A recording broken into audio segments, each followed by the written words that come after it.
बहुत समय पहले की बात है। परवलपुर गांव में 4 दोस्त रहते थे।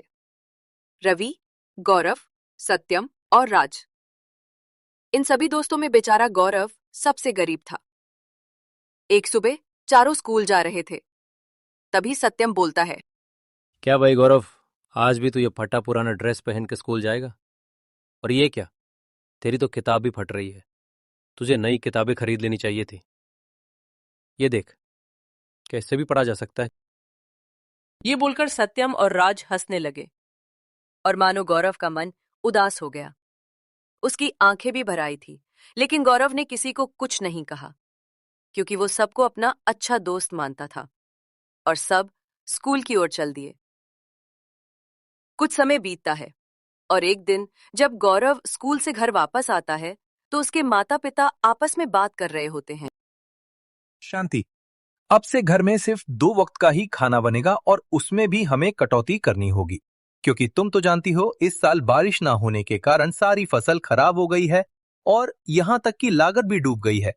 खेती के अलावा ना तो मुझे कोई काम आता है जिससे कोई मुझे नौकरी दे दे।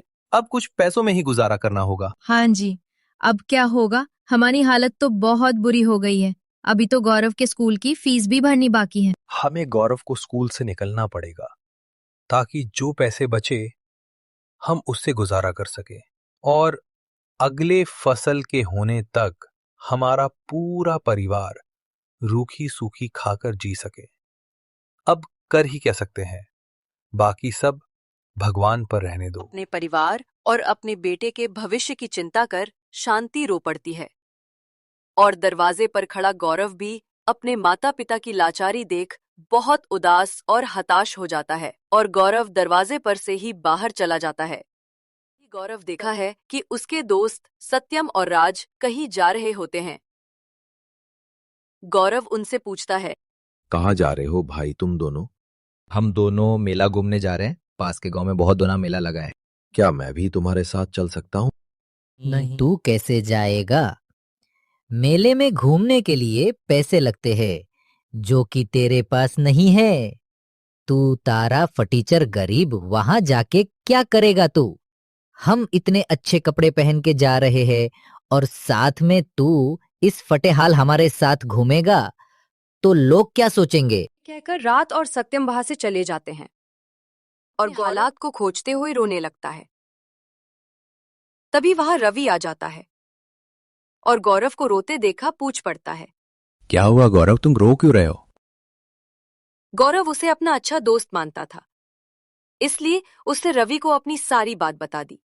तब रवि बोलता है, क्या करे भाई, हम गरीबों की किस्मत में ना जाने भगवान ने इतने सारे दुख दर्द क्यों दिए हैं। और ये दोनों तो हमारे दोस्त हैं, फिर भी ना जाने ये दोनों हमारे जले पर नमक क्यों छिड़कते रहते हैं। ये कहकर रवि वहां से चला जाता है।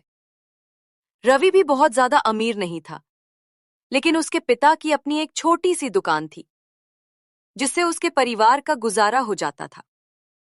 रात हो चली थी। गौरव अपने चला गया।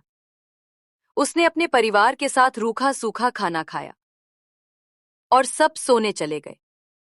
तभी आधी रात गौरव की आंख खुलती है और वो मन में सोचने लगता है, ऐसे तो जिंदगी नहीं चलेगी, मैं अपना जीवन ऐसे नहीं बिता सकता। मुझे मेरे माता पिता के लिए एक बेहतर जिंदगी चाहिए और समाज में इज्जत, मुझे ये सब कामना होगा ताकि मेरा परिवार अच्छे से जीवन जी सके।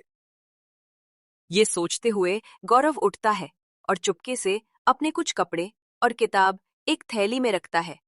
साथ ही और भी जरूरत की चीज रखता है और अपने माता पिता के लिए एक खत लिखता है, जिसमें गौरव लिखता है, माँ बापूजी, मैं घर छोड़ के जा रहा हूँ। अभी हमारी हालत कुछ ठीक नहीं है। मैं सब बदल दूंगा, आप सब मुझ पे विश्वास रखिएगा। मैं लौट के जरूर आऊंगा। मेरा इंतजार कीजिएगा और मुझे ढूंढिएगा नहीं। आप सबको मेरा प्रणाम। ये लिखकर गौरव उस कागज को वहीं छोड़कर घर से चला जाता है। सुबह होती है और उसके माँ बाप उस खत को पढ़कर बहुत रोते हैं। वक्त बीतता चला जाता है और दिन हफ्तों में बदलते हैं, हफ्ते महीनों में और महीने साल में। पर गौरव का कोई खोज खबर नहीं था। इस बीच गौरव बहुत मेहनत करता है।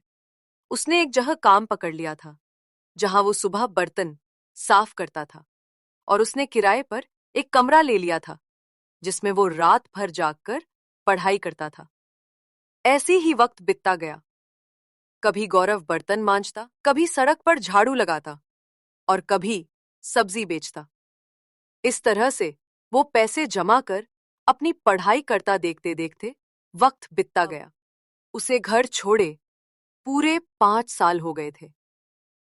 तभी एक दिन अचानक कई पुलिस की गाड़ियां आती हैं, जिसे देखकर पूरा गांव चौंक जाता है।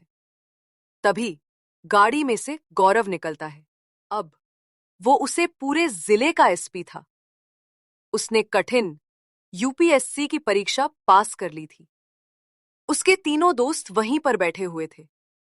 सब गौरव को देखकर अचंभित थे। तभी उसके दोस्त उसके पास जाते हैं और बोल पड़ते हैं, गौरव, ये क्या हुआ? तुम कहाँ चले गया था? हमने तुम्हें कितना ढूंढा लेकिन तुम नहीं मिले। मैंने तुम्हारा कितना मजाक उड़ाया था। मुझे माफ कर दो। अब मेरे पिताजी का कारोबार डूब गया, तब मुझे तुम्हारे दर्द का पता चला। मुझे माफ कर दो मेरे दोस्त, मुझे माफ कर दो। हाँ गौरव, मैं भी अपने किए पर शर्मिंदा हूं। न जाने में मैंने अपने दोस्त का दिल दुखाया है। तुम्हारे जाने के बाद मुझे तुम्हारी कमी बहुत खली।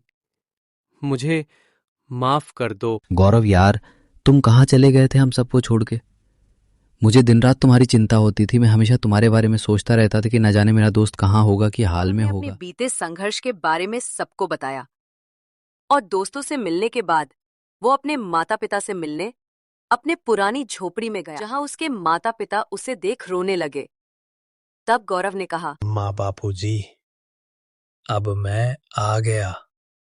हमारे दुख के दिन दूर हो गए। अब हमें दाने दाने के लिए तरसना नहीं होगा।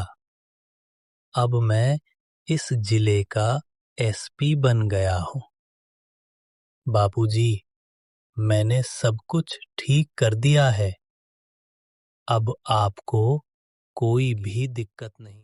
गौरव ने अपनी पुरानी झोपड़ी को तोड़कर वहां पर एक नया पक्का मकान बनवा दिया। उसने अपने दोस्तों की भी मदद की, जिससे उनका कारोबार वापस बड़ा हो गया और सब लोगों ने अपना जीवन खुशी खुशी बिताया।